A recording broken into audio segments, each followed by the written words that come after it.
It may have been the greatest army of all time, conquering and controlling an empire that stretched across the ancient Western world.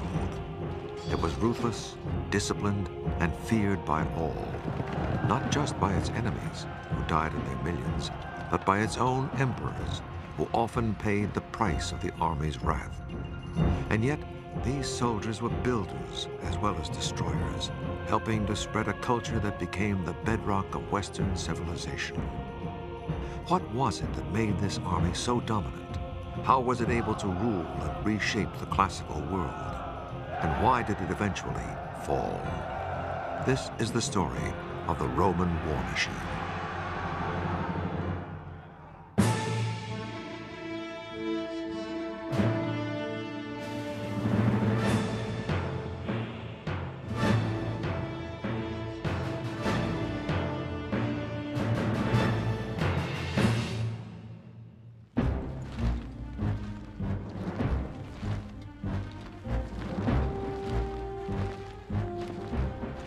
In the year 55 BC, Rome's greatest general, Julius Caesar, stood on the brink of destiny.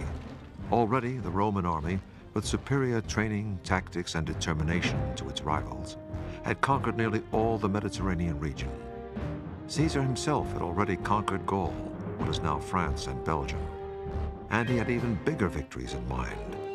Before long, Caesar would use his army to march on Rome itself and change history forever.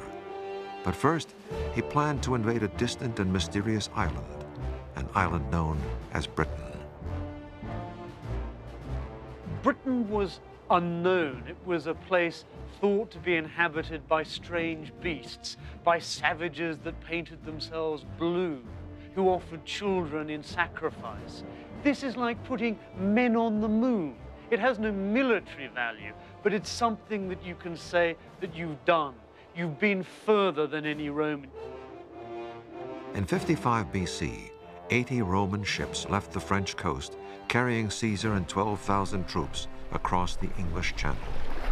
When Caesar landed near the White Cliffs of Dover, British tribes were waiting for him.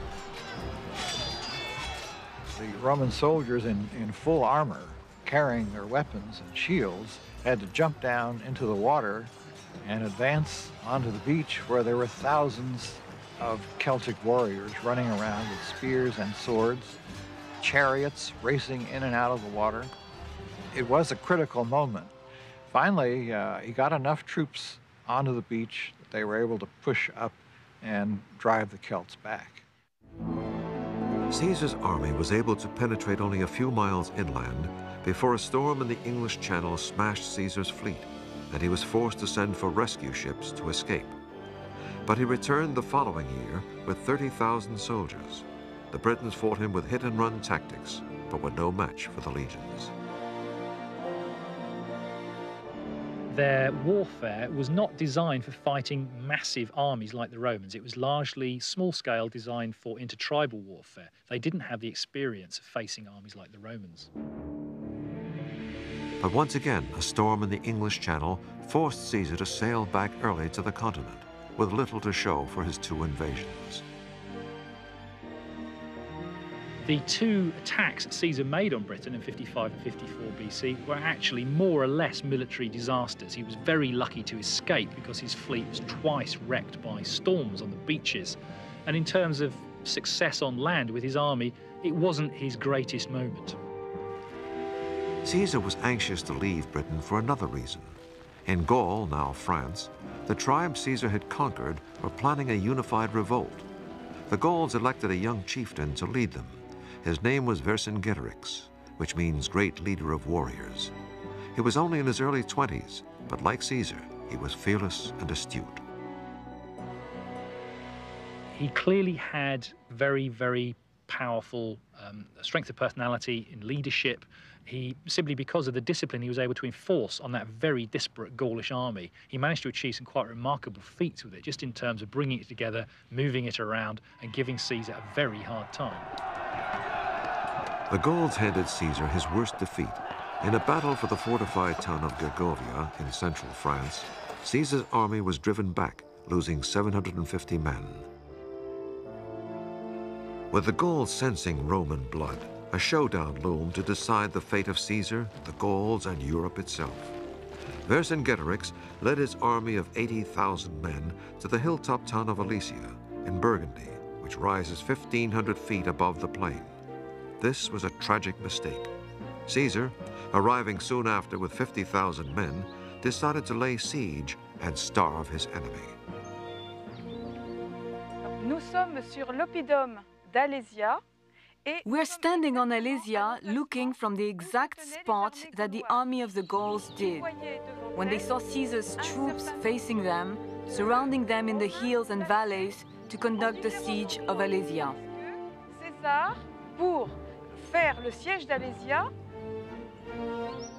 To prevent the Gauls from escaping, Caesar began building an incredible ring of fortifications around the plateau, just like this modern reconstruction in France. His army built a circle of barricades and towers, 11 miles in circumference, in just a few weeks. Oui, c'est quelque chose de tout à fait spectaculaire et César lui-même a été extrêmement... This is really spectacular, and Caesar himself was extremely proud. He gave a detailed account of it in his writings. It was truly a great feat, 50 years before Christ, to conceive all this. There were towers every 20 yards or so, serving as watchtowers and also platforms for artillery, especially catapults, which Caesar made great use of throughout the Gallic Wars. There was more to the fortifications than just the barricades and towers. Immediately in front, Caesar built 2 deep ditches and filled one of them with water. Caesar had rivers diverted to completely fill one of these ditches, so as we can see, it would have been a very effective obstacle against the Gallic cavalry. On the rampart, between the ditch and the fence, was something that was easy to make but also very effective. Branches with sharpened points, which play the same role as barbed wire does today. In front of the ramparts were more lines of sharpened stakes, visible above the ground. But below the ground was something far deadlier, camouflage stakes to impale onrushing enemies. It's very simple and very efficient. They dug a pit about 3 feet deep. They drove a stake into the pit with a sharp point hardened by fire. Then they covered it with branches. Caesar described this process in detail, and we found perfect examples of it in recent excavations. All this held up tremendously the advance of the Gallic forces, while from the towers in front, the Romans were firing projectiles down onto the Gauls. The whole system was extremely effective. But no sooner had Caesar's troops built this great circle of fortifications than Caesar heard that another Gallic army was approaching to try to break the siege. The Romans had to build a second ring of fortifications around the outside of the first one to protect against the second enemy. Caesar's men camped between the 2 rings. They completed their siege works just in time. The Gallic reinforcements soon arrived and attacked the outer ring of defenses. Et on dit que César a dû intervenir lui-même. Caesar wrote that he had to lead the defense himself. He could be recognized by his striking red cape. He came from his camp to galvanize his regiments. When Caesar tells us something like this, it means he had a huge problem on his hands. For 2 days, Caesar directed a fierce defense on 2 fronts against armies outside and inside. Helping Caesar lead the battle was his trusted deputy, Mark Antony.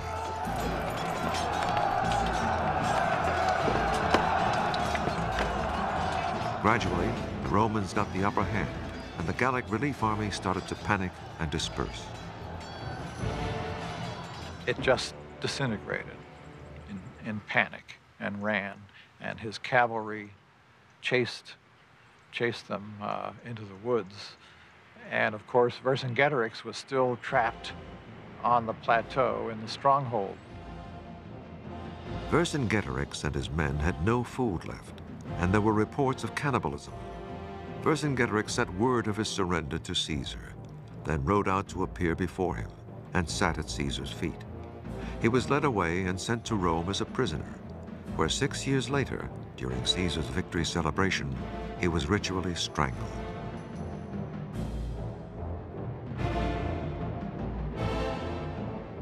Today, Vercingetorix is a French national hero, a symbol of resistance to foreign invasion.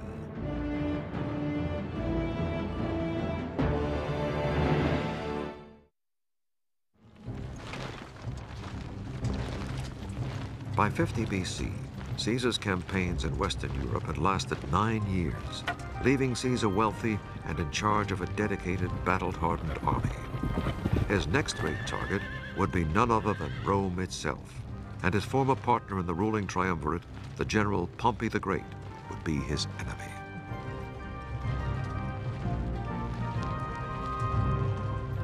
Caesar's victories had been hailed by the common Romans, but among many noblemen, Caesar aroused fear and jealousy.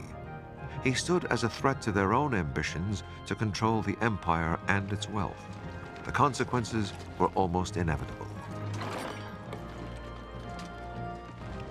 Eventually, that competition is going to get out of control. Eventually, too few people are going to have too large a share of the booty. Super warlords are going to be created.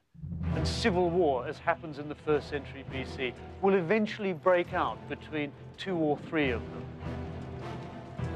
In the Senate, Caesar's enemies demanded that he resign his official post as governor of France and northern Italy. They also demanded he disband his army and return to Rome, but that would have left Caesar politically naked.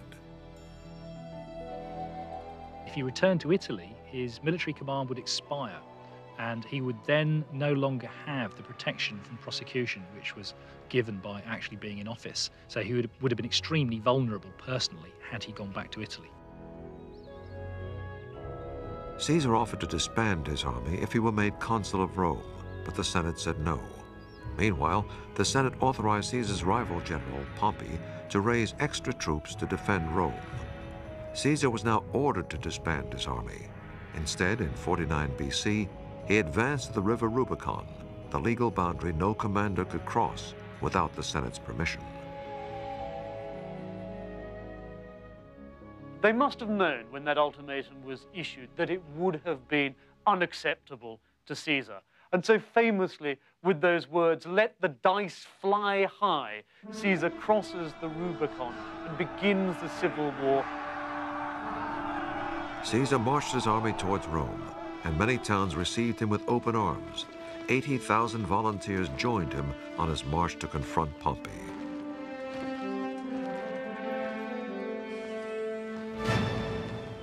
By the time Caesar reached Rome, Pompey's army and his supporters in the Senate had fled for the Balkans to give themselves time to regroup. That left the capital and the treasury as virtual gifts for Caesar. But the civil war was only just beginning. Pompey had other legions in France and Spain, and Caesar quickly headed west to fight them. As a result of his conquest, Caesar was able to forge this very, very effective battle-hardened army which could cope with any other army that it had to face, including other Roman legions in civil war. In Spain and France, there was little fighting. Caesar easily outmaneuvered his opponents, and many of them switched and joined his side. Every Roman town in the provinces was also a potential target, and any town that opposed Caesar came to regret it. High above the suburbs of Marseille in southern France sits the ancient village of La Cloche, which helped supply Pompey's army. So Caesar ordered the town destroyed. A detachment of Caesar's troops marched up this mountain road in 49 BC. Ici, nous sommes sur la voie d'entrée, la voie qui vient de là-bas, qui va... Here we are on the entrance road, which leads up to where the town gate stood. Along here, we found several piles of slingshot stones ready to be used in defense. They were apparently the only weapon the villagers had. La Cloche was home to less than 1,000 people, no match for determined Roman soldiers. Nous sommes dans ce qu'on appelle une poterne, c'est-à-dire une Where porte. I'm standing here was a doorway in the rampart, the protective wall. The rampart is here Il est là. and here. Quand ils ont dû voir When the arriver villagers les looked out machines and de saw the guerre Romans coming sur up the le access chemin road, they must have been terrified. qui passent au-dessous, ils ont dû être un peu affolés et They quickly ils ont tried to vite fill up the doorways with anything they had handy, avec stones n'importe quel and matériau, mud des bricks. pierres, des briques. Là, vous voyez cette argile. But the villagers' efforts were futile, and for having supported Caesar's rivals, many villages were sold into slavery, and the town of La Cloche was destroyed. Ils ont rasé tout ce qu'il y avait au-dessus pour They combler la leveled all the citerne, buildings pour and used the éviter stones que to les fill gens up the water well so no one could live here reviennent again. habiter le site. Pendant, The 500 site ans, was completely après, forgotten about for the next 500 500 years. It wasn't until the 5th century AD that the site was partially inhabited again, probably by shepherds. par des bergers. After his easy victories in the west, Caesar returned to Rome, but the decisive battles were still ahead of him. He knew he had to defeat Pompey head-on to win control of the Roman state, and he led his army east towards the Balkans, where legion would meet legion. Roman civil wars were often exceedingly bloody affairs because both sides were using the same tactics against the other, so casualties could often be pretty massive. And of course, as in any civil war, the psychological stresses of that must have been very difficult for the troops. Because all legions had the same strict training, Roman civil wars were usually decided by generalship, and here Caesar had the advantage. Pompey was aging, he was not as decisive. Caesar moved his troops more quickly and was also quite good at deceiving his enemies as to his intentions. After a first indecisive battle, the two Roman armies clashed in 48 BC at Pharsalus, north of Athens. Caesar correctly guessed Pompey's tactics, got the better of the battle, and forced Pompey's army to surrender. I think Caesar wins the civil war for two reasons. Firstly, because his side is more unified than the opposition under Pompey. The second reason people don't like to talk about, but I think it's important, we have to admit that Caesar, throughout the campaigns against Pompey, had a series of pieces of good luck. Pharsalus was a piece of good luck, picking Pompey's tactics and strengthening that wing of his army to respond to them. It could have gone differently. Pompey himself escaped to Egypt, but his former ally, the young pharaoh Ptolemy, had him killed on arrival. Pompey's head was presented to Caesar, who arrived 3 days later. Caesar reportedly wept, but realized through his tears that he was now the indisputable master of Rome. He came to an Egypt that was itself immersed in a power struggle. Young Ptolemy was fighting for the pharaoh's throne with his sister, 21-year-old Cleopatra. She set out to win Caesar's help in her battle and introduced herself in dramatic fashion, smuggling herself into Caesar's presence in a rolled-up carpet, then suddenly revealing herself to him. She was said to have a seductive voice and a kind of vitality and vivacity that was extremely attractive. Her seduction worked. Caesar used his army to help install Cleopatra as sole ruler of Egypt under Rome's control. And then he spent several months sailing with Cleopatra on a barge up the Nile.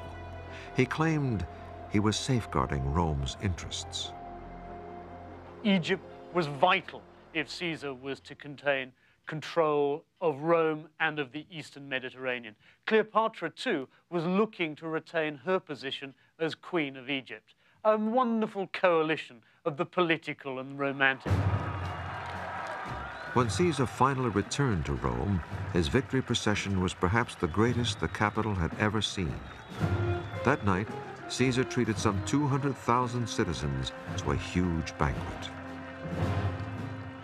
With Caesar now master of Rome, he released many of his long-serving troops, granting them retirement properties in Italy and France.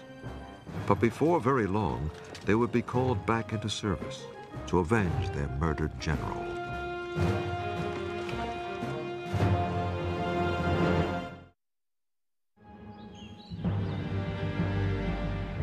In 46 BC, Caesar's power was so undeniable that he had the Senate name him dictator for 10 years, and later dictator for life.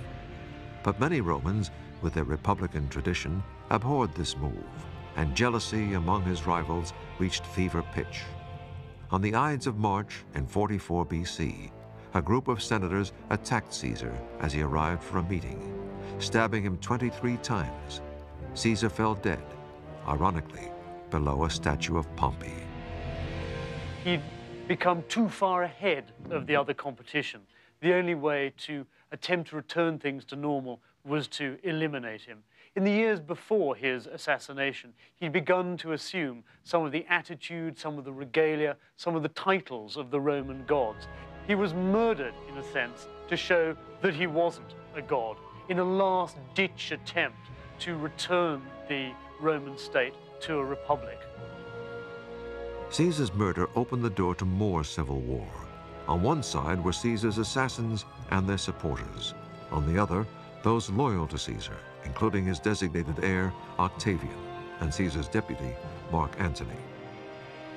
In the decisive battle in Greece in 42 BC, Caesar's old legions again won the day, defeating the anti-Caesar forces.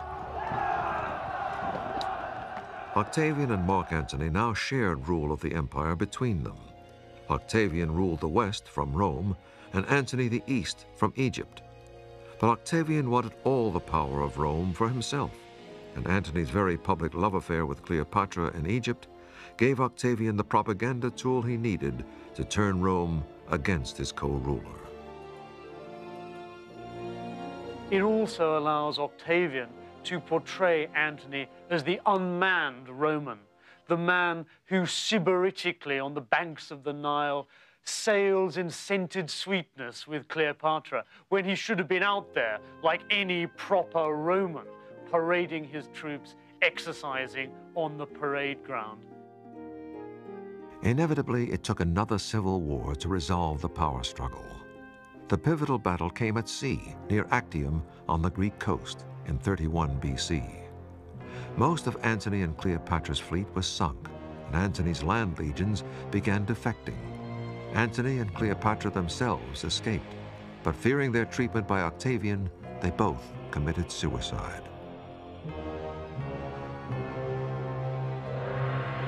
Octavian was now the sole leader of the Roman world and became the first Roman emperor. He took the name Augustus, meaning the revered one, and also used his adopted name Caesar. Many future emperors would also adopt the name Caesar, as would other leaders throughout history. The Russian title Tsar is derived from the word Caesar, and so is the German title of Kaiser. Augustus's title, emperor, was a military one, from the Latin imperator, meaning victorious general. He had won his power through civil wars and was determined not to lose power the same way.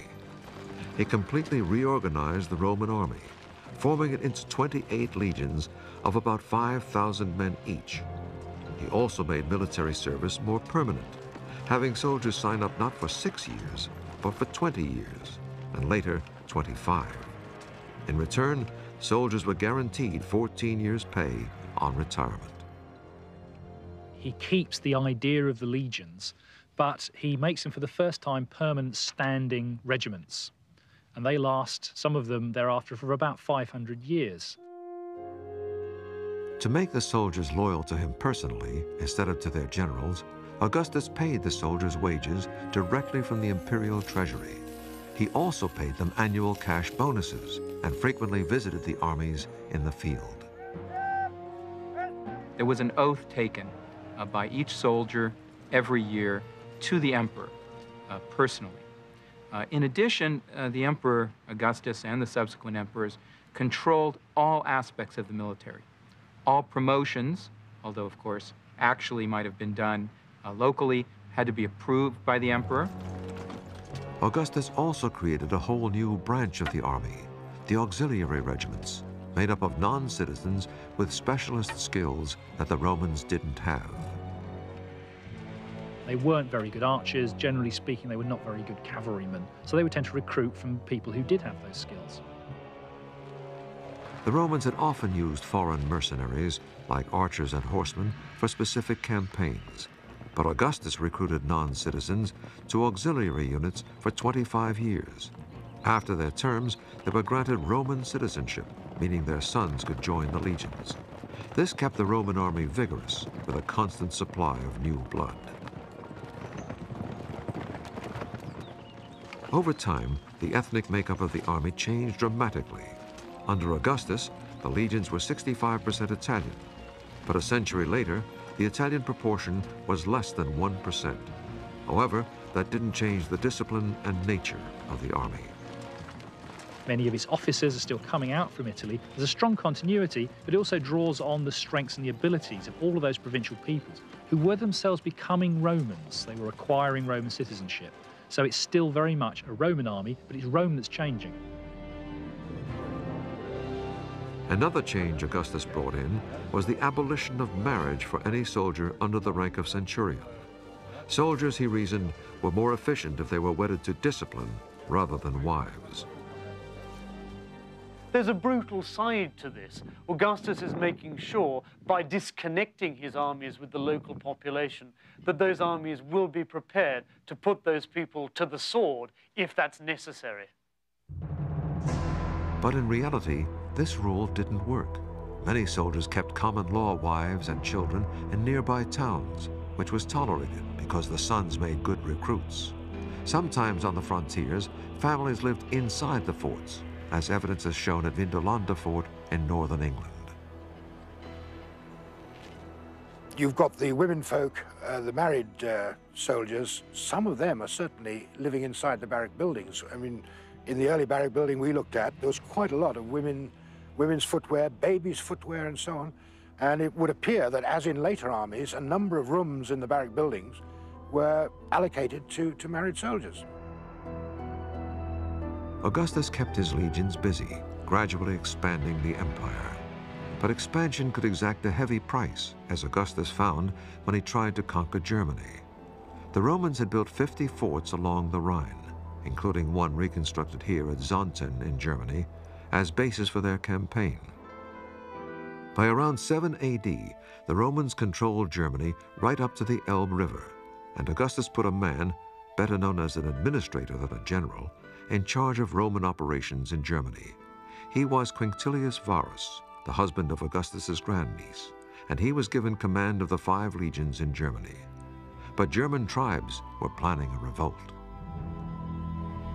The leader of the Germans was Arminius, who once fought with the Romans as an auxiliary and knew their tactics. The Romans still trusted him as an ally, which made him the perfect person to set a trap. In 9 AD, he persuaded Varus to lead his army into this forest in northern Germany, on the pretext of quelling a local uprising. The other side put on a very convincing story, you know. They said, look, there's trouble going on. I think you should intervene, and this is the best route to go. And they took him through marshy, very difficult country, and the Germans just prepared a fantastic ambush, and that was it. Varus, disregarding warnings of a plot, led 3 entire legions plus their camp followers, some 30,000 people, into the Teutoburg forest. Most of them would never come out.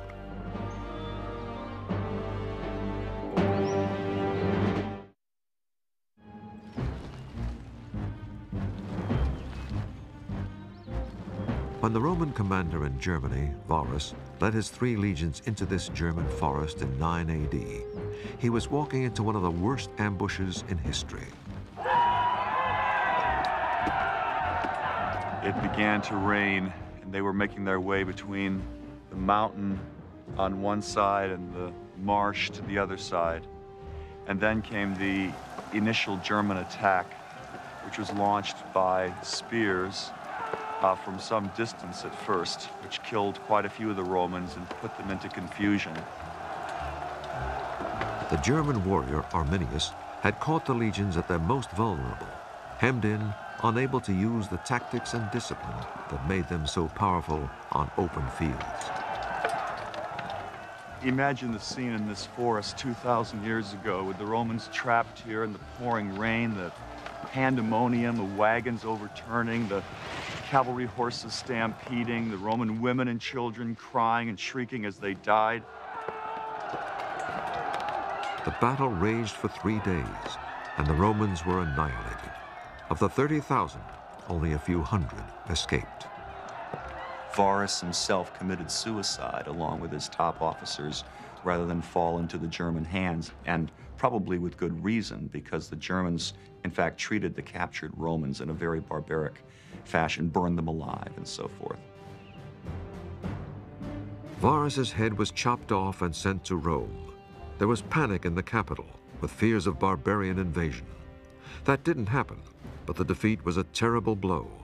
Overnight, Rome had lost 3 legions, more than 10% of its army. For years later, Augustus would roam his palace, beat his hands on the wall, and cry, "Quinctilius Varus, give me back my legions."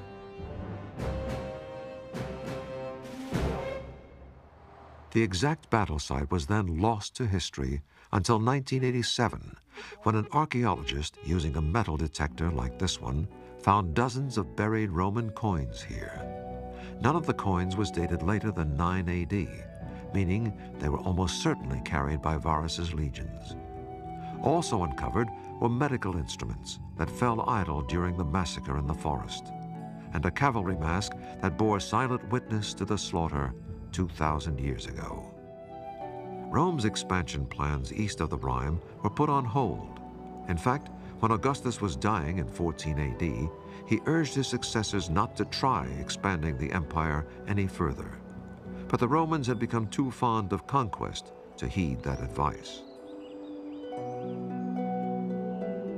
One of the next major targets was Britain. Julius Caesar had made 2 brief invasions there a century earlier without much success.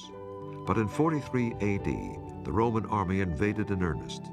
The emperor, Claudius, was a civilian intellectual who needed a military conquest to win credibility with his soldiers. Claudius, as emperor, sets about achieving a military reputation. And that is what drives his invasion of Britain. And he travels from Rome to southeast England in order to be present at the moment of victory. 4 Roman legions plus auxiliaries, about 40,000 troops, landed in southeast England and quickly gained control of southern Britain. Like Caesar before them, this Roman army met a British enemy that had none of the discipline or tactics of the Roman legions. They're men who like to show off the size of their biceps and drink a lot and get into fights personally, but it's about individual combat. It's not about the strategic or tactical control of units across the battlefield. Most Britons didn't live in cities like the Romans. In fact, the word civilized means city dweller. Typically, Britons lived in farming villages, like this recreation in southern England. Some, for protection, lived in hill forts like Maiden Castle, also in southern England. Carved from a natural hillside, Maiden Castle has ramparts 1.5 miles in circumference, built around 500 BC. They were, as much as anything, concerned not only to defend themselves against their enemies, but to impress those other communities and indeed themselves with their own power. But their power did not impress the Roman army very much. In 43 AD, a Roman regiment stormed villages and hill forts, including Maiden Castle. Against the might of the Romans, the British defenders had little more than slingshots. Earthworks like this would not really have been a problem for the Romans. They would have been able to attack and break into an enclosure like this, probably, I would imagine, within no more than a day or so, using artillery burning the gates. A possible remnant of the Roman victory was found during excavation at Maiden Castle, an arrowhead from Roman artillery, still embedded in a British spine.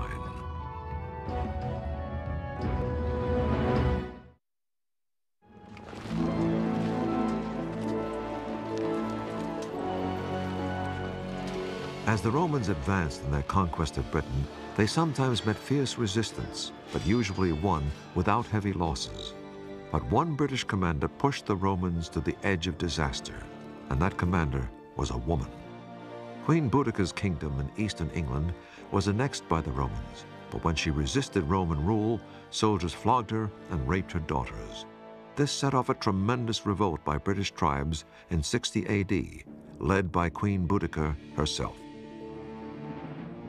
We have a description of her. She was extremely large and fierce, with long red hair cascading down to her knees and wearing a large gold necklace and with bright piercing eyes and a harsh voice. Boudicca's army ambushed a legion, killing some 2,000 soldiers, then destroyed 3 Roman towns, including London, killing about 70,000 Romanized civilians. And the Roman presence was virtually wiped out there. She and her army just killed everybody that she found. And if you dig up any of those cities and get down to the Roman layers, there is a large black layer of destruction which can be directly attributable to her activity. Boudicca's raids were so overwhelming that the Roman Emperor Nero seriously considered pulling out of Britain altogether. Boudicca's army had met little resistance because most of the Roman forces were in Wales, attacking the headquarters of the Celtic priests, the Druids, who inspired native warriors against the Romans. But the Roman army had the last word against Boudicca. They met her army for a showdown north of London and waited for the Britons to charge impetuously towards them. When the Britons were nearly upon them, the Romans threw their javelins, then charged, knocking the Britons down with their shields and butchering them with their short swords. 80,000 Britons were killed that day and just 400 Romans.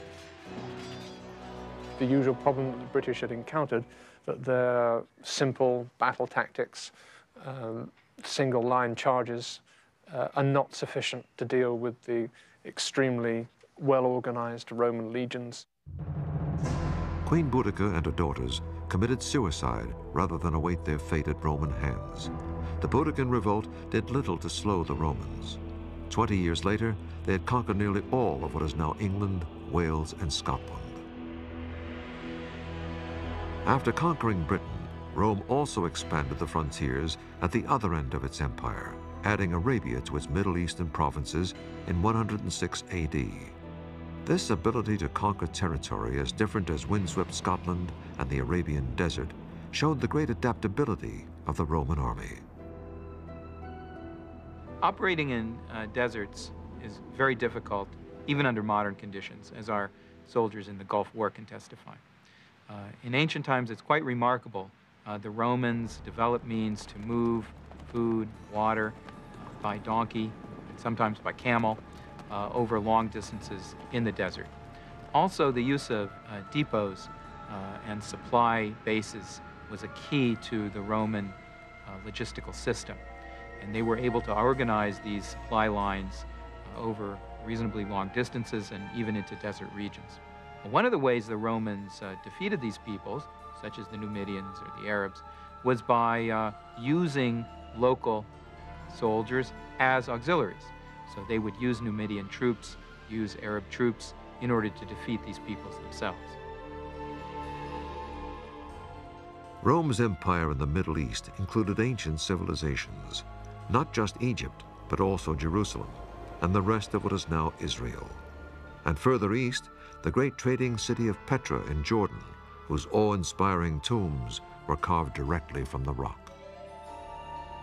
As the Roman army continued to expand the empire, the legions became more and more aware of their political power at home. The legions were so powerful that they often decided who the next emperor would be, by force if necessary. The army was absolutely crucial in determining who sat on the throne at Rome. Officially, Rome was a sort of a constitutional monarchy in which the emperor was approved by the Senate. But in reality, unless he had the backing of the soldiers, the loyalty of the soldiers, he was not going to last very long. The soldiers with the best chance to determine the emperor were the ones who guarded him, the Praetorian Guard in Rome. Their first taste of creating an emperor came when several of them murdered the infamous Caligula in 41 AD, then quickly installed his uncle Claudius as ruler. The Praetorian Guard really enjoyed their nice cushy lifestyle in Rome. They needed an emperor to guard, so they dragged poor old Uncle Claudius, who was a rather obscure member of the imperial family, out of the palace. He thought they were going to kill him, but in fact they carried him off to their camp and made him emperor. Legions stationed far from Rome also had huge political power. After the suicide of the Emperor Nero in 68 AD, legions throughout the empire literally fought each other to install their favorite commander in the top job. Many senior generals themselves, being senators, could well have a claim to power, and they were not at all averse to actually using their soldiers to that end. We tend to think of emperors lying sybaritically on couches in the middle of Rome, but actually most of them have fought and fought hard with armies on the frontiers. Being associated with an army, having military experience, is key to anyone who wishes to be a successful emperor. Any emperor who ignored his relationship with the army did so at his peril. And this was, I reckon, the biggest mistake by Nero, for example. Things were going so well for the most part under Nero's reign. He could have a good time, and he neglected to go to the legions. Had he but realized it, if he'd gone to the legions, first of all, they would have all stayed loyal, but secondly, he would have realized how loyal they were. As it was, when one or two started rebelling, he threw in the towel straight away. It was totally unnecessary. Emperors were firm believers that when it came to the army, loyalty could be bought. Augustus paid soldiers annual bonuses from his own pocket, and Claudius granted the Praetorian Guards 5 years' pay to keep them happy. In the 2nd century, the Emperor Marcus Aurelius reportedly so depleted the treasury by bribing the guards that he had to auction off the palace valuables and his wife's clothes. The greed of the Praetorian Guards reached a peak in 193 AD, when they murdered the Emperor Pertinax, then held a public auction between two noblemen to see who would bid the highest for the crown. The winner, Didius Julianus, offered them 5 years' pay, but it turned out to be a bad deal. A few months later, disgruntled frontier legions murdered him.